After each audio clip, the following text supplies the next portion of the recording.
article I want to pull up tonight. I'm going to bring up the big widescreen from News Nation. Sources say surviving Idaho roommate never went upstairs. Let's play the Banfield video really quick. You know, I use a lot of her material. A source close to the victims' families has told me that Bethany never, ever emerged from the basement room. Like, she never came upstairs. She left the home and was outside in the chaos in the front of the house, but never did go to that second floor, never did see the carnage. She wasn't part of the discovery of the bodies. She was the only one living in the basement at that point. Dylan, the other surviving roommate, you well know now, was on the second floor, had the room across from the kitchen, opened the door, peeked out and saw who she says looked like Bryan Kohberger with the bushy eyebrows, saw that male all clad in black with a black mask walking out. All right. So we have that here, and let's just read through some of this article really quick. Bethany Funke and Dylan Mortensen were survivors of the University of Idaho murders allegedly committed by Bryan Kohberger. Video really quick. Sorry about that. Source close to the families of the Idaho victims told News Nation that Funke was not among those who discovered the bodies. She was only living in the basement at the house and apparently never went upstairs after the killings. It's unclear where Funke currently resides, and according to our sources, she has not had any communication with the family members and of the victims. I do know this as well, too. I was reading another article, and they said they haven't even seen her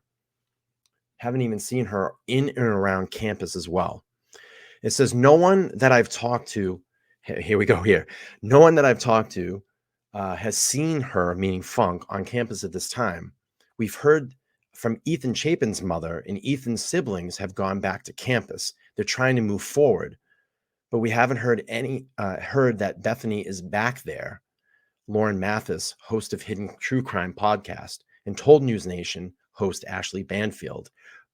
Earlier on in one investigation, police did state that the surviving roommate had been cooperating via interviews. However, Funke was not mentioned in the probable cause affidavit. Survivor Dylan Mortensen, whose room was on the second floor, allegedly saw and mistook the killer as a guest of at the party house, a source exclusively told Banfield. Sources spoke directly to Mortensen, who said she allegedly yelled about the noises heard during the killings because she mistook it for partying. First responders were not wearing protective footwear, a source revealed to News Nation. When first responders got there, they may have tracked snow-melting chemicals into the home, potentially disrupting the retrieval of footprint evidence. Now, there's been a lot of conversation about this too.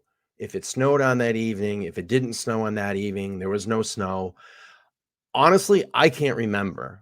I remember the after crime scene shots of the outside of King Road, and there was snow on the ground. So I don't know if there was snow prior to the night before that has already melted down. But a lot of people keep yelling at me saying, there was no snow, there was no snow. And this here is saying that there was snow melting chemicals in and around that yard.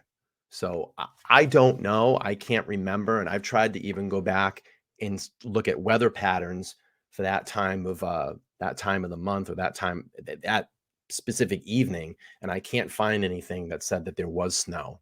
So I know not like a crazy update on Bethany Funke, maybe not the breaking news that everybody was looking for, but you know, that's really what's out there at the moment. So this one's from the New York Post, and this one was back on January 5th.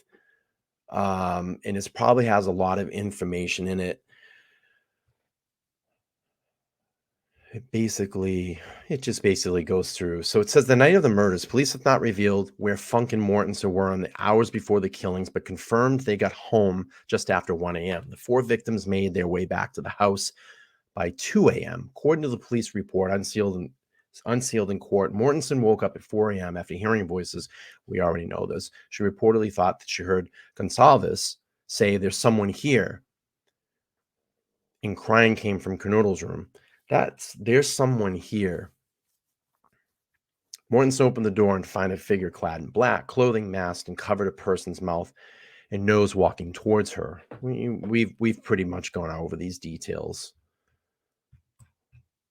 So, I mean, not really the crazy update that probably everybody was looking for.